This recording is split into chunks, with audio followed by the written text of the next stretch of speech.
இல்லையா? இதோ அவருடைய செய்தி. சங்கமம் வானொலியில் இணைந்திருக்கிறவர்கள், மறு ஒளிபரப்பிலே கேட்க போகிறவர்கள் எல்லோரையும் வாழ்த்துகிறோம், வரவேற்கிறோம், ஆசீர்வதிக்கிறோம். இன்றைய நாளிலும் கூட நாம் பார்க்க போகிற வேத பகுதி என்னவென்றால் விசுவாசமும் செயலும். விசுவாசம் தேவனுக்கு பிரியம் என்று பார்த்தோம். விசுவாசிக்கிற மனுஷன் மேலே கர்த்தர் பிரியப்படுகிறார். அந்த விசுவாசத்தை கனப்படுத்தி அவன் விரும்புகிற காரியத்தை கர்த்தர் செய்கிறவராக இருக்கிறார். பாருங்க, இந்த விசுவாசம் விசுவாசம் விசுவாசம் சொல்லிக்கிட்டே இருந்தா மாத்திரம் போதாது. அந்த விசுவாசத்தை செயலிலே காட்ட வேண்டும். Faith come by action. பாருங்க, ஃபெய்த் விசுவாசம் பாருங்க செயல்படாம அப்படியே வாயின் வார்த்தையாகவே ஏதோ வாயளவிலே உந்திவிடக் கூடாது. இந்த விசுவாசமானது வாழ்க்கையின் செயல் செய்கையாக மாற வேண்டும் என்று கர்த்தர் விரும்புகிறார். பாருங்க, விசுவாசமும் செயலும், அல்லது இப்படி சொல்லலாம், விசுவாசத்தின் பரீட்சை.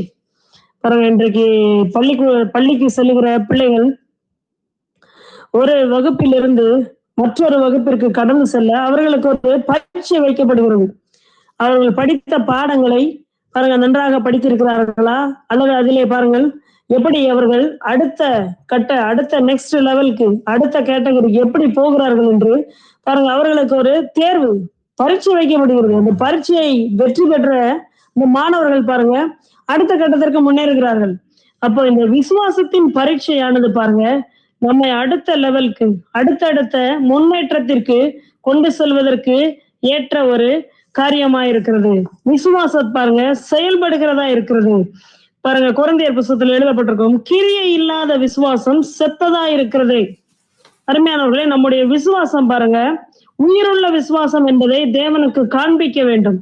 தேவனுக்கு எப்படி காண்பிப்பது பாருங்க, அதற்கு ஆதாரமாக முதலாவதாக எபிரேயரின் புஸ்தகம் 11ஆம் அதிகாரம் 6ஆம் வசனத்தை தொடர்ந்து நாம் வாசிப்போம். விசுவாசம் இல்லாமல் தேவனுக்கு பிரியமாயிருப்பது கூடாத காரியம். ஏனென்றால் தேவனிடத்தில் சேருகிறவன் அவர் உண்டென்றும் அவர் தம்மை தேடுகிறவர்களுக்கு பலன் அளிக்கிறவர் என்றும் விசுவாசிக்க வேண்டும். இங்க ஒரு காரியத்தை சொல்றாரு பாருங்க, தேவனிடத்துல சேருகிறவன், தேவன் பேர்ல விசுவாசம் வைக்கிற மனுஷன் அவர்கிட்ட சேர்றது மாத்திரமல்ல, அவரை விசுவாசிக்கிறவர்களுக்கு பலன், ரிவார்டு, பாருங்க நன்மை, அவன் விரும்புகிற காரியத்தை நிச்சயமாக அளிக்கிறவர் என்று விசுவாசிக்க வேண்டும். பாருங்க, இதத்தான் 1ஆம் வசனத்துல எபிரேயரின் புஸ்தகம் 11ஆம் அதிகாரம் 1ஆம் வசனத்துல விசுவாசமானது நம்பப்படுகிறவைகளின் உறுதியும் காணப்படாதவைகளின் நிச்சயமுமா இருக்கிறது. அருமையானவர்களே, இந்த விசுவாசம் பாருங்க நம்முடைய வாழ்க்கையிலே எல்லா பகுதிகளிலும் செயல்படக்கூடிய ஒன்றாக இருந்தால் மாத்திரமே நாம் பாருங்க கர்த்தர் விரும்புகிற வெற்றிகரமான வாழ்க்கைக்கு, முன்னேற்றத்திற்கு பாருங்க ஜெயிக்கிறதற்கு ஏதுவாக நாம் சென்று கொண்டிருக்க முடியும், செல்ல முடியும். பாருங்க, யாக்கோபு இவ்வாறாக சொல்லுகிறார் இந்த விசுவாசத்தை குறித்து. யாக்கோபுவின் புஸ்தகம் 1ஆம் அதிகாரம் 2-3 வசனங்கள். யாக்கோபு 1ஆம் அதிகாரம் 2ஆம் வசனம் மற்றும் 3ஆம் வசனம். என் சகோதரரே, நீங்கள் பலவிதமான சோதனைகளில் அகப்படும் போது உங்கள் விசுவாசத்தின் பரீட்சையானது பொறுமையை உண்டாக்கும் என்று அறிந்து அதை நீங்கள் மிகுந்த சந்தோஷமாக எண்ணுங்கள்.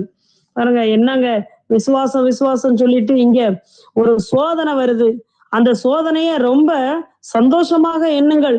சோதனையில் அகப்படும் போது எப்படி சந்தோஷமாக எண்ணுவது? வாழ்க்கையில கஷ்டமும் கண்ணீரும் வரும்போது அதை எப்படி சந்தோஷமாக ஏற்றுக்கொள்வது? அருமையானவர்கள், இங்கே யாக்கோபு சொல்லுகிறார், உங்கள் விசுவாசத்தின் பரீட்சையானது. விசுவாசத்துக்கு ஒரு பரீட்சையை வைக்கிறார் பாருங்க ஆண்டவர். ஆனா இன்றைக்கு இருக்கிற உலகத்தார் சொல்வது போல கர்த்தர் நம்மை சோதிக்கிறார், வியாதியை போட்டு சோதிக்கிறார், கடனை போட்டு சோதிக்கிறார், பிள்ளையை எடுத்து சோதிக்கிறார். இல்லைங்க, நம்முடைய விசுவாசத்தை கர்த்தர் டெஸ்ட் பண்ணுகிறார். எந்த அளவுக்கு கர்த்தர் பேரிலே நாம் விசுவாசத்தை பதித்திருக்கிறோம் பாருங்க. எல்லாவற்றிற்கும் ஒரு அளவு இருக்கிறது. இந்த விசுவாசத்தை குறித்து புதிய ஏற்பாட்டிலே போடப்பட்டிருக்கிறது. கடுகு விதை அளவு விசுவாசம், குறைச்சலுள்ள விசுவாசம், மாபெரும் விசுவாசம், பாருங்க இஸ்ரவேலருக்குள்ளும் காணாத விசுவாசம், பாருங்க புறஜாதியாகிய கானானிய பெண்ணுடைய விசுவாசம் பெரியது என்று தேவனே சொன்னார். பாருங்க அருமையானவர்களே, இப்ப விசுவாசத்திற்கு ஒரு அளவு இருக்கிறது. அப்படி என்றால் விசுவாசத்தை கர்த்தர் பாருங்க கணக்கிட்டு கொண்டே வருகிறார். ஒவ்வொரு மனுஷனுக்கும் விசுவாசத்தை கர்த்தர் தான் துவக்கி வைக்கிறார். அப்படியே துவங்கின இடத்துல எப்படி ஒரு குழந்தை பள்ளிக்கூடத்துல போய் அட்மிஷன் போட்டு எல்கேஜில சேருகிறதோ அப்படியே இருந்து விட்டால் பாருங்க அந்த பிள்ளைக்கு என்ன பலன்? எல்கேஜிலேயே ஆயுசு முழுக்க இருக்க முடியுமா? இல்லை, வளர்ந்து கொண்டே வருகிறது. அப்போ விசுவாசம் வளர்கிறதா இருக்கிறது.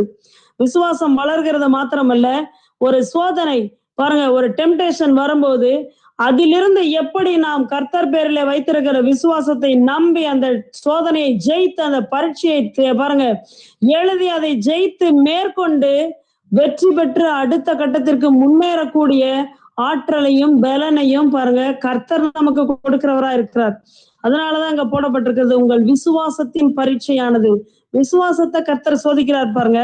இதற்கு பாருங்க ஆதாரமாக மார்க்குவின் புஸ்தகம் 5ஆம் அதிகாரம் 25ஆம் வசனம் முதல் ஒரு சம்பவம் எல்லோரும் அறிந்ததே. மார்க்குவின் புஸ்தகம் 5ஆம் அதிகாரம் வசனங்கள் 25 முதல் 30ஆம் வசனம் வரை எல்லோருக்கும் தெரிந்தது பாருங்க. ஒரு பெரும்பாடுள்ள ஸ்திரீ இங்க போடப்பட்டிருக்கிறது. 12 வருஷமாய் ஒரு ஸ்திரீ, 1 வருஷம் 1 மாசம் 1 வாரம் 10 நாள் இல்லைங்க. அந்த அம்மாக்கு எவ்வளவு பெரிய விசுவாசத்தின் பரீட்சை பாருங்க. இந்த அம்மா முழுமையா பாருங்க ரட்சிக்கப்பட்ட அம்மா இல்ல, கிறிஸ்துவ உள்ளத்துல வச்ச அம்மா இல்ல. ஆனா அந்த அம்மாக்கு விசுவாசம், நம்பிக்கை, ஆணித்தரமான நம்பிக்கை எப்படி இருந்திருக்கு பாருங்க. 12 வருஷமா அந்த அம்மா இந்த டிப்ரெஷனுக்குள்ள போயிருப்பாங்க பாருங்க. அது மாத்திரம் இல்ல, எல்லா ஆஸ்திகள், அவருடைய ஆஸ்தி சொத்து பத்து எல்லாம் விற்று விற்று விற்று ஆஸ்பத்திரிக்கு செலவழிக்கிறாங்க. இந்த ஸ்பெஷலிஸ்ட விட்டுட்டு அடுத்த ஸ்பெஷலிஸ்ட சொல்ற பாருங்க. அவர்களுக்கு ஆலோசனை சொல்கிற எல்லா டாக்டர்களையும் அணுகியிருப்பாங்க. வீட்டுல இருந்திருக்க மாட்டாங்க, செயல்பட்டு கொண்டே இருந்தார்கள். எப்படியாவது இந்த வியாதியை பாருங்க விரட்ட வேண்டும், செத்து விடக்கூடாது, இந்த உலகத்துல வாழ வேண்டும் என்று இந்த அம்மா பாருங்க எல்லா காரியத்தையும் செய்தது மாத்திரமல்ல, அங்க போடப்பட்டிருக்கும் 26ஆம் வசனம், அநேக வைத்தியர்களால் மிகவும் வருத்தப்பட்டு தனக்கு உண்டானவைகள் எல்லாம் செலவழித்தும் சற்றாகிலும் குணமடையாமல் அதிக வருத்தப்படுகிற போது இயேசு கிறிஸ்துவை குறித்து கேள்விப்பட்டு பாருங்க, எல்லாமே நம்பிக்கை இல்லாத சூழ்நிலை, அவ்வளவுதான், முடிஞ்சு போச்சு. உடல் பலவீனமா ஆகுறது மாத்திரமல்ல, கையிருப்பு எல்லாம் குறைஞ்சு போகுது, பேங்க் பேலன்ஸ் எல்லாம் பாருங்க ஹாஸ்பிட்டலுக்கு எல்லாம் போய்கிட்டு இருக்கு, ஒரு இம்ப்ரூவ்மெண்ட் கூட இல்ல, எல்லா சொத்தும் வீணானதான் மிச்சம். ஆனா பாருங்க உடலிலே அந்த நோயின் பாருங்க ஒரு சின்ன சிம்டம்ஸ் கூட மறைய மாட்டேது. அப்படிப்பட்ட நம்பிக்கையற்ற ஒரு நிர்கதியான சூழ்நிலை, மரணத்திற்கு நேரே அந்த அம்மா போய் கொண்டிருக்கிறாங்க. 12 வருஷம் பெரும்பாடுள்ள ஸ்திரீ பாருங்க. அந்த அம்மா பாத்திருந்தாலே ஒரு சாக் பீஸ் மாதிரிதான் இருந்திருப்பாங்க. உதரத்தின் ஊரல் பாருங்க அந்த அம்மாவை வாட்டி வதைத்தது மாத்திரமல்ல, அந்த ஊர் மத்தியிலே அவர்கள் பாருங்க ஜனக்கூட்டத்துக்குள்ள வர முடியாது, ஒரு பெரிய நிந்தனை, அவமானம், பாளையத்திற்கு புறம்பான ஒரு வாழ்க்கை, ஒரு துக்ககரமான நிலை பாருங்க. அவருக்குன்னு உதவி செய்யறதுக்கோ யாருமே கிடையாது. ஒரு நிற்கதியற்ற நிலைமை, தனித்து விடப்பட்ட நிலைமை. அப்படிப்பட்ட நிலைமையிலே இயேசுவை குறித்து கேள்விப்பட்டால், இந்த இயேசு மரித்தவனை உயிரோட எழுப்புறாராம் பாருங்க, குருடனுக்கு பார்வையடைய செய்யறாராம். அருமையானவர்களே, கேள்விப்பட்டு இன்றைக்கு நாம் வேதாகமத்தை இயேசு கிறிஸ்துவானவர் எழுதி கொடுத்த வேதாகமத்தை மடியில வைத்து கொண்டு இந்த அவரை விசுவாசிப்பது எவ்வளவு எளிதான காரியம். ஆனா அந்த அம்மா பாருங்க கேள்விப்படுகிறாள், காதளவுல இயேசுவை குறித்து கேள்விப்பட்டு அந்த அம்மா சொல்றா, நான் அவருடைய வஸ்திரத்தின் ஓரத்தை ஆகிலும் தொட்டால் சொஸ்தமாவேன் என்று சொல்லி, சரி இந்த அம்மா கேள்விப்பட்டாங்க. இந்த அம்மாவுடைய நிலைமை பாருங்க, பாளையத்துக்கு புறம்பாதான் கிடக்கணும், தீட்டுன்னு கத்திட்டு ஜனக்கூட்டத்துக்குள்ள வர முடியாது. அப்பேற்பட்ட ஒரு நிர்பந்தமான சூழ்நிலைக்குள்ள அவர்களுடைய சமுதாயம் பாருங்க, அப்படிப்பட்ட விதிமுறைகளுக்குள்ள வாழ்ந்துட்டு இருக்கிற அந்த அம்மா ஒரு காரியத்தை எப்படி இந்த விசுவாசத்தை செயல்படுத்துறாங்க, விசுவாசிக்கிறாங்க, ஆணித்தரமா விசுவாசிக்கிறாங்க, 100% நம்புறாங்க. அவருடைய வஸ்திரத்தின் ஓரத்தை தொட்டா நான் சொஸ்தமாயிருவேன்னு சொல்லிக்கிட்டே இருக்காங்க. ஆனா அந்த அம்மா அப்படியே சொல்லிக்கிட்டே அவங்க வீட்டுல இருந்திருந்தாங்கன்னா கண்டிப்பா அந்த அம்மா ஒரு மாசமா அல்லது 1 வருஷமா கழிச்சு மரித்து போயிருப்பாங்க.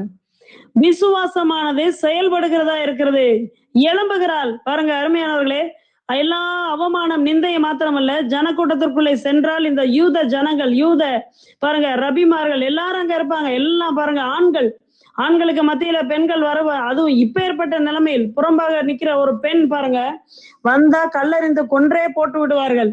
ஒரு சவாலான நிலை, தொட்டா சுகம் கிடைக்கும், ஆனா கூட்டத்துக்குள்ள போனா மாட்டிக்கிட்டோம்னா சாவு நிச்சயம். பாருங்க வாழ்க்கையின் துயரமான சூழ்நிலை, அங்கலாய்க்கக்கூடிய, எப்படி விவரிப்பதென்றே கூற முடியாத அளவிற்கு அந்த அம்மா பாருங்க மன பாரத்தினாலே அழுத்தப்பட்டவளாய், ஒண்ணு செய்வேன், அவர் வஸ்திரத்தை எப்படியாகிலும் தொட்டே ஆவேன் பாருங்க. இந்த அம்மா எழும்புனாங்க, கிளம்புனாங்க, விசுவாசத்தை செயல்படுத்தினாங்க. இங்கே போடப்பட்டிருக்க 30வது வசனத்துல, உடனே இயேசு தம்மிடத்திலிருந்து வல்லமை புறப்பட்டதை தமக்குள்ளே அறிந்து, அந்த அம்மா ஜனக்கூட்டத்துக்குள்ள எப்படி போய் தொட்டாங்களோ தெரியல. ஆனா வீட்டுல இருந்தா கண்டிப்பா சுகம் அடைஞ்சிருக்க மாட்டாங்க.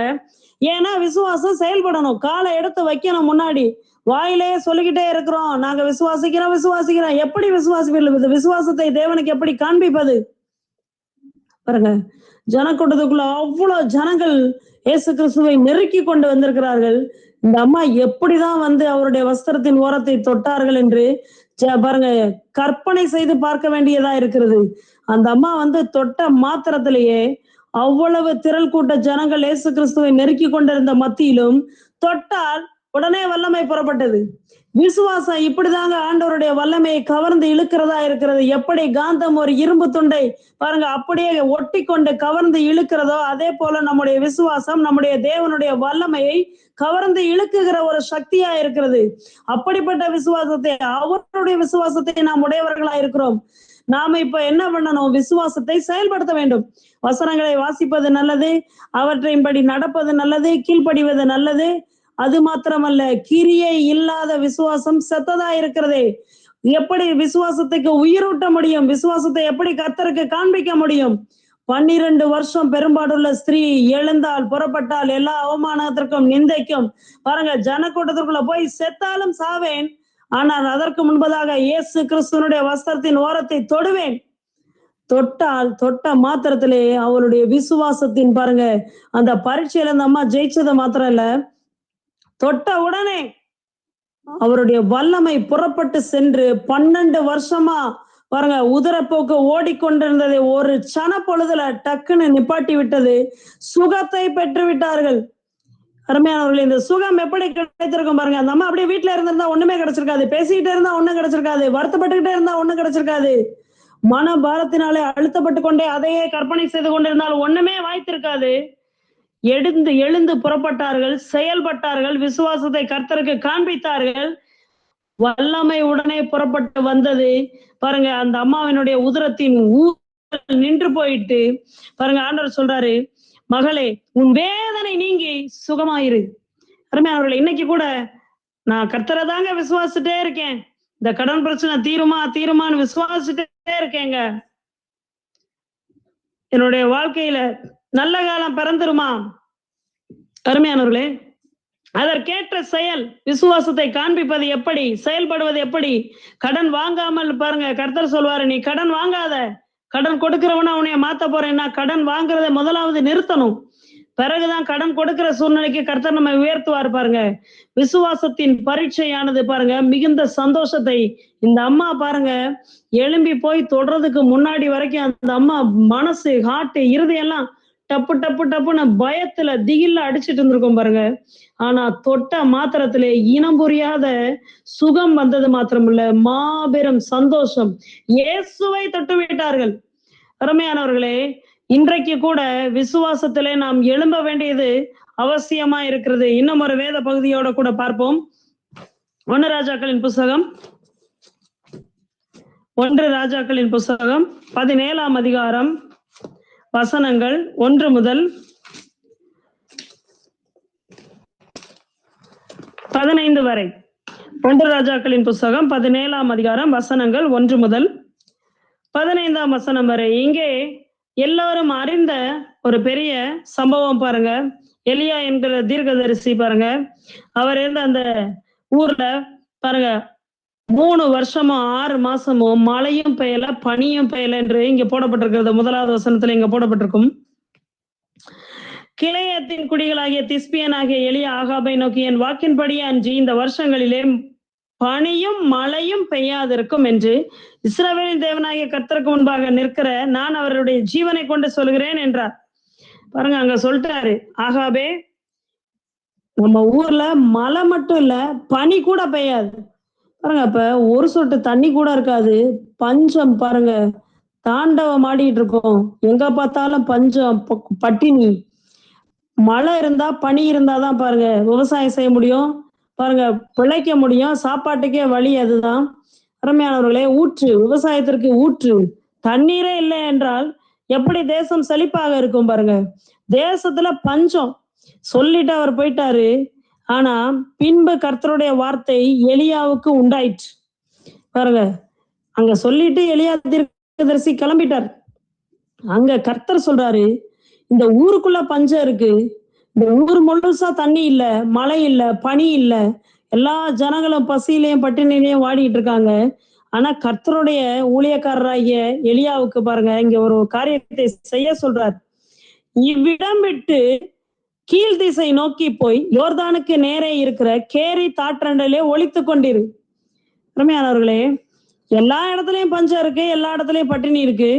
ஆனா நீ என்னுடைய தாசன், நீ என்னுடைய பிள்ளை பாருங்க, நீ என்னுடைய தீர்க்கதரிசி. அருமையானவர்களே, கர்த்தருடைய ஜனங்களை ஒருபோதும் கர்த்தர் பாருங்க அப்படியே அவல நிலையிலே விட்டு விடுகிறவர் அல்ல. சூழ்நிலை பாதகமாக இருக்கும் போதும் கர்த்தர் பாருங்க கர்த்தரை விசுவாசிக்கிற ஜனங்களை பாருங்க கர்த்தர் போஷிக்கிறவரா இருக்கிறார். இந்த சாப்பாட்டு பிரச்சனை பெரிய சவாலாக இருக்கிறது பாருங்க. சாப்பிடவில்லை என்றால் உயிர் வாழ முடியாது பாருங்க. இங்கே எலியாவை போஷிக்கும்படிக்கு கர்த்தர் பாருங்க எலியாவுக்கு ஒரு விசுவாசத்தை டெஸ்ட் பண்றார். எலியா என்ன செய்யறாரு? எலியா இங்க கர்மேல் பர்வதத்துல பாருங்க 450 பாகால் தீர்க்கதரிசிக்கு முன்பதாக கர்த்தரே தேவன் என்று அங்க பாருங்க அறியும்படி செய்தார். வானத்திலிருந்து அக்கினியை இறக்கி பாருங்க அங்க கர்த்தர் மாத்திரம்தான் தேவன் என்று நிரூபித்து பெரிய காரியத்தை அங்க செய்து விட்டார் பாருங்க. ஆனா விசுவாசத்தின் பரீட்சை கர்த்தர் பாருங்க இந்த எலியாவுக்கு ஒரு டெஸ்ட் வைக்கிறார். அவர் சொல்றாரு, நீ இந்த இடத்த விட்டுட்டு கீழ் திசை யோர்தானுக்கு நேரம் இருக்கிற கேரித் என்கிற ஆற்றண்டையிலே போய் ஒளித்து கொண்டிரு, அங்க போய் தங்கி இருப்பா.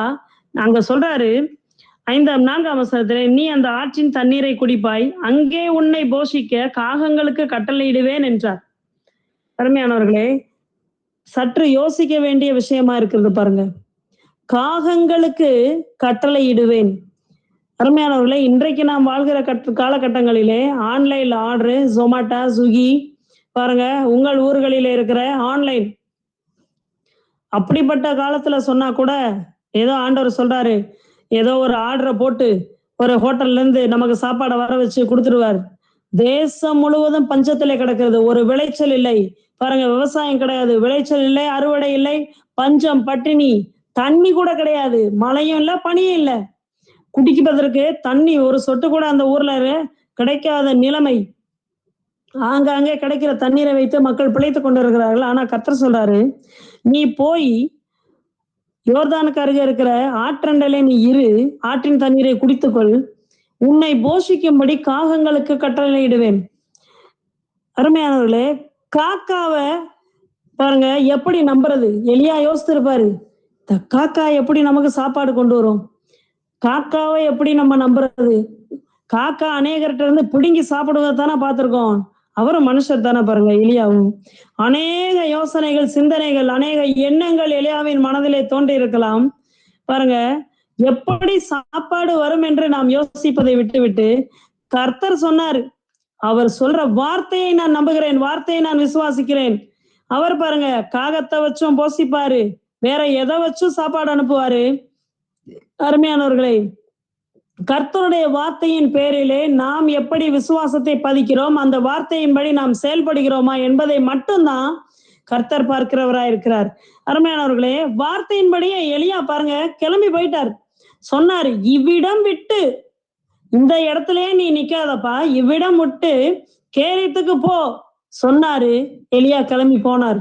காகங்களுக்கு கட்டளையிடுவேன்னு சொன்னாரு. ஆண்டவர்கிட்ட பாருங்க கிராஸ் கொஸ்டின் எல்லாம் கேட்கல. ஆண்டவரே, இந்த காக்கா எங்க ஊர் காக்காலாம் எப்படின்னு தெரியுமா? பாருங்க, இன்னைக்கு நம்ம சொல்றோம், வசனங்களை படிக்கிறோம், விசுவாசிக்கிறோம், எல்லாம் பண்றோம். ஒரு சின்ன வியாதி வந்த மாத்திரத்திலே, ஒரு வாழ்க்கையில சூழ்நிலையிலே ஒரு சின்ன பிரச்சனை வந்த மாத்திரத்திலே, ஆண்டவரே அது இப்படி வந்துருச்சு, உங்களுக்கு தெரியாம போயிருச்சு. இந்த மார்த்தாள் மரியாளம்மா நிறைய எக்ஸ்பிளனேஷன் கொடுப்பாங்க. ஆண்டவருக்கே நிறைய எக்ஸ்பிளைன் சொல்லுவாங்க. நீர் இங்க இருந்தாலும் என் தம்பி செத்துருக்கவே மாட்டானே. அப்படிதான் இன்னைக்கு நிறைய எக்ஸ்பிளனேஷன் ஆண்டவருக்கு கொடுத்துட்டு இருக்கோம்.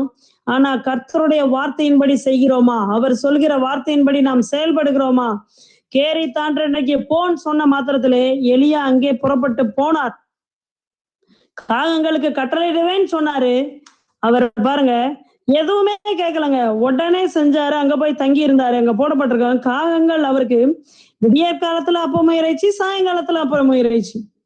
பாருங்க, ஊர் முழுவதும், தேசம் முழுவதும் பஞ்சம், பட்டினி. இவருக்கு நல்ல சாப்பாடு.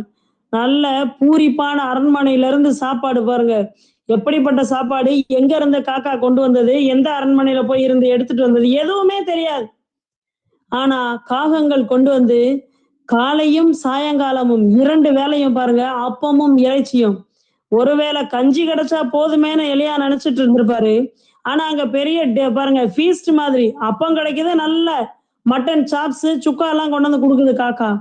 அருமையானவர்களே, காகத்தின் பேரிலே பாருங்க எலியா விசுவாசத்தை பதிக்கவில்லை. காகங்களை கட்டளையிடுவேன் என்று சொன்னாரே, உன்னை போஷிப்பேன் என்று சொன்ன கர்த்தரை நம்பி அவ்விடம் விட்டு புறப்பட்டு போனார். அந்த இடத்துல உட்கார்ந்து இருந்தாருன்னா எலியாவுக்கு பாருங்க ஒண்ணுமே கிடைச்சிருக்காது, காக்காவும் வந்திருக்காது. இன்னைக்கு அது போலதான் பாருங்க, கர்த்தர் நமக்கும் பாருங்க சொல்லுவார்.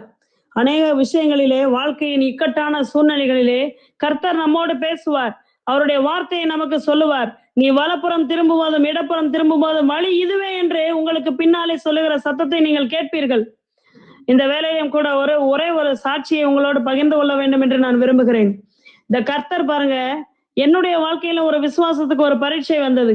பாருங்க, 17 ஆண்டுகளுக்கு முன்பதாக எனக்கும் என்னுடைய கணவருக்கும் பாருங்க 2007ஆம் ஆண்டிலே ஜூன் 9ஆம் தேதி பாருங்க ஒரு நிச்சயதார்த்த மாதிரி வச்சுட்டு மேரேஜ் எல்லாம் பிக்ஸ் பண்ணிட்டு போயிட்டாங்க.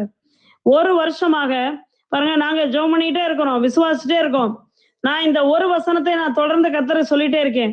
அந்த யோவான்ல வந்து எழுதப்பட்டிருக்கும் பாருங்க, கானா ஒரு கல்யாணத்துல அற்புதம் எல்லாம் செய்து முடிச்சிருவாரு. அங்க கடைசியில போடப்பட்டிருக்கும், இவ்விதமாய் கர்த்தர் தம்முடைய மகிமையை வெளிப்படுத்தினார் அப்படின்னு சொல்லி வசனம் எழுதப்பட்டிருக்கும். இந்த வார்த்தையை லட்சம் முறை சொல்லிட்டே இருக்கும். இவ்விதமாய் கர்த்தருடைய வார்த்தை கானா ஒரு கல்யாணத்துல வெளிப்படுத்தினது போல நீங்க எங்க கல்யாணத்துல வெளிப்படுத்துவீங்க ஆண்டவரேன்னு விசுவாசிட்டே இருக்கும்.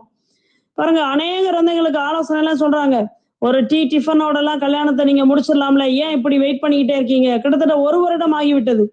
கரெக்டா பாருங்க 2008 மே மாசம் வந்து ஏப்ரல் மாதம் என்று நினைக்கிறேன். அப்போ பைபிள் ஸ்டடியில வசனத்தை எல்லாம் கேட்டுட்டு அங்க ஜெபம் பண்ணிட்டு இருக்கோம். அப்ப கர்த்தர் சொல்றாரு, நீ வந்து எழும்பி போய் இன்னைக்கு நீ மண்டபத்தை புக் பண்ண சொல்லு, திருமண மண்டபத்தை புக் பண்ண சொல்லுன்னு ஆண்டவர் சொல்றாரு.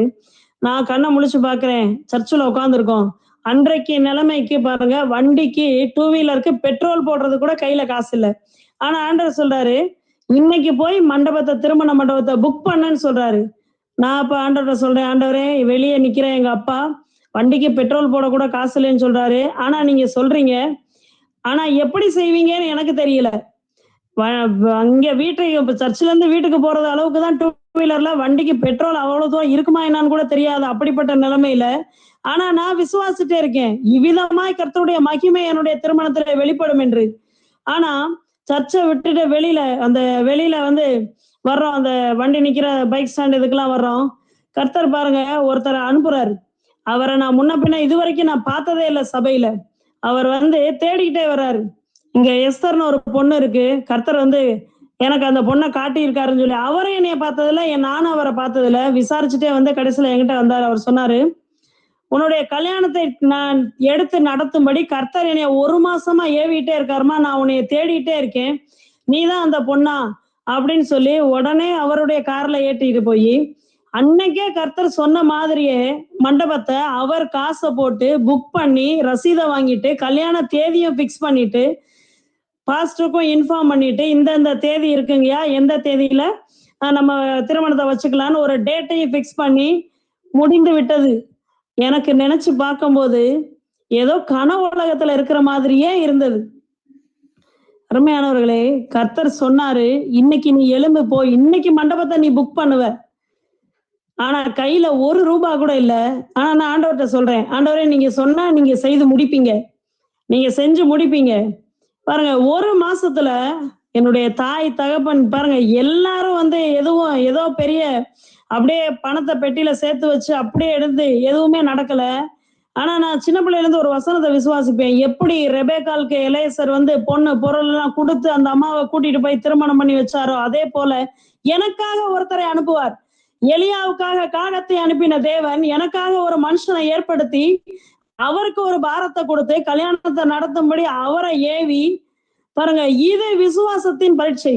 நான் கர்த்தரை விசுவாசம் எல்லாரும் சொன்னது போல ஆமா டிஃபனோட நடத்தி முடிச்சு ஒரு சின்ன ஒரு கெட்டுகெதர் மாதிரி அப்படியே முடிச்சுட்டு சிம்பிளா முடிச்சுட்டு அப்படியே போயிடலாம். ஆனா நான் விசுவாசிச்சேன் எல்லாருக்கும் நடத்துகிற தேவன் என்னுடைய திருமணத்தையும் சிறப்பாக நடத்துவார் என்று. கர்த்தர் பேரிலே வைத்திருந்த விசுவாசம் பாருங்க, அந்த வார்த்தையை கனம் பண்ணும்படி கர்த்தர் அன்றைக்கு செயல்பட்டார். ஒரு மனுஷன் அனுப்பினாரு, அவர் சொன்னாரு உன் திருமணத்தை முடிக்கிற வரைக்கும் நான் தூங்க மாட்டேமான்னு. பாருங்க, எல்லா திருமணம் முடிகிற வரைக்கும் லட்ச ரூபாய்களை செலவு பண்ணி இருக்கிறதுலே ரொம்ப பெஸ்டான திருமண மண்டபம், இருக்கிறதுலே சிறப்பான மாலை, ஒரு காரியத்தை கூட பாருங்க இப்படியெல்லாம் ஆராய்ந்து பார்த்து எடுத்து நாமெல்லாம் நினைச்சிருந்தா கூட அப்படி இந்த திருமணத்துல பாருங்க ஒரு சின்ன மிஸ்டேக் கூட இல்லாம, ஒரு சின்ன தவறுதல் கூட இல்லாம, இப்படி இருந்தா இப்படி இருக்குமே ஒரு சஜஷன் கூட இல்லாம எல்லா காரியத்தையும் சிறப்பாக தேவன் முன்னின்று நடத்தி வைத்தார். பின்னாடி திரும்பி பார்க்கும்போது கண்ணீர் தான் வந்தது பாருங்க. அருமையானவர்களே, விசுவாசத்தை தேவன் இன்றைக்கும் கனம் பண்ணுகிறவரா இருக்கிறார். நாங்க அன்னைக்கு மாத்திரம் விசுவாசிக்கிறோம் செயல்படாம இருந்திருந்தோம்னா இன்னைக்கு வரைக்கும் விசுவாசிட்டே இருந்திருக்க வேண்டியதான். அருமையானவர்களே, எலியாவுக்காக காகத்தை அனுப்பின தேவன், எலியாவிற்காக பாருங்க எல்லா சாப்பாடை ரெடி பண்ணி அவர் ஏற்கனவே ஆயத்தம் பண்ணி கொண்டு வந்த தேவன்.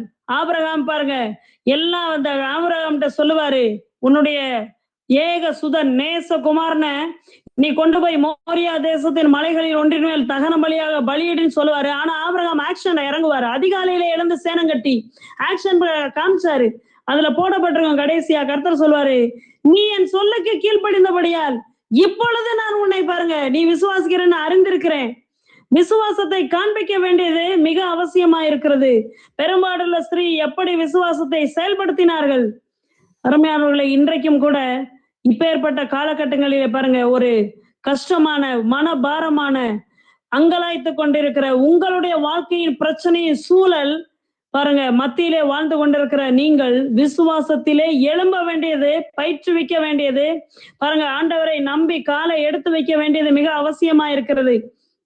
ஆசரிப்பு பாருங்க, ஆசாரியர்கள் அந்த உடன்படிக்கை பெட்டியை சுமந்து கொண்டு யோர்தானின் மேலே ஆசாரியருடைய கால் பட்ட மாத்திரத்திலே யோர்தான் பிரிந்தது என்று ஆசாரியர்கள் பாருங்க உடன்படிக்கை பெட்டியை சுமந்துட்டு யோர்தானுக்கு அப்புறத்திலே நின்று கொண்டே இருக்கிற வரைக்கும் யோர்தான் பிரியாது. என்றைக்கு விசுவாசத்துல ஆண்டவர் சொன்னார் உன் கால் எடுத்து வை, வச்ச மாத்திரத்திலே யோர்தான் பிரிந்தது. பாருங்க அங்கே ஜனங்கள் நடந்தார்கள். அருமையானவர்களே, உங்களுடைய வாழ்க்கையிலே, உங்களுடைய காரியத்திலே, உங்களுடைய தொழிலே, உங்களுடைய பிள்ளையின் காலத்துல, படிப்பிலே எந்த சவால்கள் எந்த சோதனை கூடாக நீங்கள் சென்று கொண்டிருந்தாலும் நீங்கள் எழும்ப வேண்டியது அவசியமா இருக்கிறது. கர்த்தர் பேர்ல வைத்திருக்கிற விசுவாசத்தினாலே ஒரு படி எடுத்து கால் எடுத்து வைக்க வேண்டியதா இருக்கிறது. கர்த்தர் உங்களுக்கு தனிப்பட்ட விதத்திலே பேசுவார், உங்களுக்கு சொல்லுவார், இதுதான் வழி, உன் கண் அவருடைய கண்ணை வைத்து உங்களுக்கு ஆலோசனை சொல்லுவேன் என்று சொல்லுகிறார். பாருங்க, எனக்காக என்னுடைய திருமணத்திற்காக ஒரு நபரை ஆயத்தப்படுத்தி கொண்டு வந்து சேர்த்த தேவன் இன்றைக்கும் மாறாத தேவனாயிருக்கிறார். இவ்விதமாய் தம்முடைய மகிமையை வெளிப்படுத்தினார் என்ற வார்த்தையை என் திருமணத்துல கர்த்தர் அப்படியே வெளிப்படுத்தினார். 18 ஆண்டுகள் ஆகிவிட்டது. ஆனால் இன்றைக்கும் ஜனங்கள் சொல்லுகிறார்கள், எஸ்தருடைய கல்யாணத்தை நடந்த மாதிரி எந்த கல்யாணத்துல இன்னும் சாப்பாடு அவ்வளவு அபரிமிதமா இல்ல, கல்யாணத்துல மகிமை இறங்கினதை நாங்கள் கண்டோம் என்றார்கள். இப்படிப்பட்ட தேவன் உங்களுடைய வாழ்க்கையிலும் செயல்பட விரும்புகிறார், அற்புதத்தை செய்ய விரும்புகிறார், உங்களை கை தூக்க விரும்புகிறார், உங்களை கரை சேர்க்க விரும்புகிறார். கண்ணீரிலே தத்தளித்துக் கொண்டிருக்கிறீர்களா? என்னை கை கொடுத்து தூக்கிவிட ஒரு நபர் கூட இல்லை என்று அங்குலாய்த்துக் கொண்டிருக்கிறீர்களா? உங்களுடைய வாழ்க்கையில இப்பேற்பட்ட நன்மையை, இப்பேற்பட்ட அதிசயத்தை, அற்புதத்தை ஆள் அனுப்பி செய்வாருங்க. அருமையானவர்களே, எப்படி செய்வாருன்னு தெரியாது, நாம அந்த ஆராய்ச்சியில இறங்க வேண்டியதில்லை. நான் விசுவாசது மாத்திரம்தான் உண்மை. ஆனா ஆண்டவர் யார் அனுப்புவாரு, எந்த நபர் அனுப்புவாரு, எங்க இருந்தோ வரும், எதுவுமே தெரியாது. ஆனா கர்த்தர் செய்வார். அருமையானவர்களே, அசைக்க முடியாத நம்பிக்கை, கர்த்தர் பேரிலே 100% பாருங்க முழுமையாக விசுவாசிக்கிற நபரனுடைய விசுவாசத்தை கனம் பண்ணுகிற தேவன். நீங்கள் விசுவாசிக்கிறபடியே உங்களுக்கு செய்கிற தேவனா இருக்கிறார். அருமையானவர்களே, இப்படிப்பட்ட இயேசு கிறிஸ்துவை யாராகிலும் உங்களுடைய உள்ளத்திலே ஏற்றுக்கொள்ளாமல் இருப்பீர்கள், ஆனால் இந்த வேலை இரட்சிப்பின் தருணமா இருக்கிறது. இந்த இயேசு கிறிஸ்துவை உங்களுடைய உள்ளத்திலே சொந்த ரட்சகராக ஏற்றுக்கொண்ட இயேசுவை நீர் ஆண்டவரின் உள்ளத்திற்குள் வாங்கப்பா என்று அழைப்பு கொடுத்தால் போதும். உங்களுடைய வாழ்க்கையின் சூழலை தலைகீழாக மாற்றுகிற தேவன், தண்ணீரை திராட்சரசமாக்கின தேவன். அருமையானவர்களே, 5 10 2 மீனையும் கொண்டு 20,000 பேரை போஷித்த எல்சடாய் தேவன், உதரத்தின் ஊரலை ஒரு சன பொழுதிலே நிப்பாட்டின யெகோவா ராப்பா, உங்களுக்கும் பாருங்க இப்பேற்பட்ட சுகத்தையும் பலத்தையும் ஜீவனையும் ஐஸ்வர்யத்தையும் சம்பத்தையும் ஞானத்தையும் பாருங்க ஆச்சரியம் கொடுக்கிற தேவனா இருக்கிறார். உங்களுடைய உள்ளத்திலே இயேசு கிறிஸ்துவுக்கு இடம் கொடுங்கள், அழைப்பு கொடுங்கள், ஏற்றுக்கொள்ளுங்கள். அவருடைய எல்லா நன்மைகளும் உங்களுக்கு சொந்தமாக மாறும். நாம் ஜெபிப்போம். அன்பின் பரலோகத்தின் தேவனே, கர்த்தாவே, இந்த நாளுக்காக நன்றி. விசுவாசம் கர்த்தாவே, அருமையானவரே, கர்த்தாவே, விசுவாசத்தின் பரீட்சை மிகுந்த சந்தோஷத்தை கொண்டு வருகிறது போல விசுவாசிக்கிற ஒவ்வொருத்தையும் விசுவாசத்தையும் நீர் கனம் பண்ணுகிற தேவன். கர்த்தாவே, விசுவாசத்தின்படியே ஆக கடவுது என்று சொன்னீரே, இந்த பெரும்பாடுள்ள ஸ்திரீயின் விசுவாசத்தை கனம் பண்ணி கர்த்தாவே, அவருடைய உதரத்தின் ஊரலை நின்று போக பண்ணின அதே இயேசு கிறிஸ்து இன்றைக்கும் வியாதியிலே கஷ்டப்பட்டு கொண்டிருக்கிற, மன பாரத்திலே கஷ்டப்பட்டு கொண்டிருக்கிற, டிப்ரெஷனாலே அழுத்தப்பட்டு கொண்டிருக்கிற எல்லாருடைய கர்த்தாவே வேதனைகளையும் நீக்குகிற யெகோவா ராப்பாவாக நீர் கடந்து செல்கிறீர். கர்த்தாவே, உம்முடைய ஜீவன் கடந்து செல்வதாக ஜீவாதிபதியாகிய இயேசு கிறிஸ்துவை வானொலியிலே கேட்டுக்கொண்டிருக்கிற ஒவ்வொரு குடும்பத்தின் பேரிலே உயர்த்துகிறமையா. எல்லா மரண சக்திகளுக்கு விரோதமாக ஜீவாதிபதி உயர்ந்திருப்பாராக. கர்த்தாவே, எல்லாவித பலவீனத்திலிருந்து மக்கள் விடுதலையாக்கப்படுவார்களாக. கண்ணீர் துடைக்கப்படுவதாக, கஷ்டங்கள் பாரங்கள் நீக்கப்படுவதாக, விடுதலை உண்டாவதாக, துன்பங்கள் எல்லாம் துக்கங்கள் எல்லாம் சந்தோஷமாக மாறுவதாக. ஆண்டவரே கர்த்தாவே, சமாதான பிரபு வானொலியில் கேட்டுக்கொண்டிருக்கிற ஒவ்வொரு குடும்பத்தையும் ஆளுகை செய்வீராக. ஆண்டவரே, தேவைகள் எல்லாம் சந்தித்து நிறைவாக்குகிற எல்ஷடாய் தேவனை உயர்த்துகிறோம். ஒவ்வொருத்தருடைய மன விருப்பத்தின்படி அருள் செய்கிற தேவன், வானொலியோடு இணைந்திருக்கிற எல்லா குடும்பங்களையும் உங்களுடைய கரத்திலே கொடுக்கிறமையா. ஒவ்வொருத்தரையும் கர்த்தாவை நீர் பலப்படுத்துகிறீர், சுகப்படுத்துகிறீர், நீடிய ஆயுசால் திருப்தி பண்ணுகிறீர். உம்முடைய சித்தம் ஒன்றே வானொலியிலே செய்யப்படுவதாக, உம்முடைய நாமம் ஒன்றே மகிமைப்படுவதாக, உம்முடைய ராஜ்யம் ஒன்றே கர்த்தாவே இந்த வானொலி மூலமாக நிலைவரப்படுவதாக. ஆண்டவரை இயேசு ஆண்டவரை உயர்த்துகிறோம். இயேசு ஆண்டவர் எல்லா குடும்பங்கள் பேரிலே உயர்ந்திருப்பதற்காக நன்றி. எல்லா பிரச்சனைகளும் ஒன்றுமில்லாமல் தரை மட்டும் தாழ்த்தப்பட்டு போனதுக்காக நன்றி அப்பா. ஜெய வேந்தனுடைய கரத்திலே எல்லாரையும் ஒப்பு கொடுக்கிறோம். நீர் ஒருவரே ஆளுகை செய்கிறீர், அதற்காக உமக்கு நன்றி. எல்லா துதியும் கனமும் மகிமையும் ஆண்டவராக இயேசு கிறிஸ்து ஒருவருக்கே ஏறெடுக்கிறோம். இயேசுவின் நாமத்தில் ஜெபிக்கிறோம் எங்கள் ஜீவனுள்ள நல்ல பிதாவே, ஆமேன் ஆமேன். கர்த்தர் தாமே உங்கள் எல்லாரையும் அளவில்லாமல் ஆசீர்வதிப்பாராக. ஆமேன்.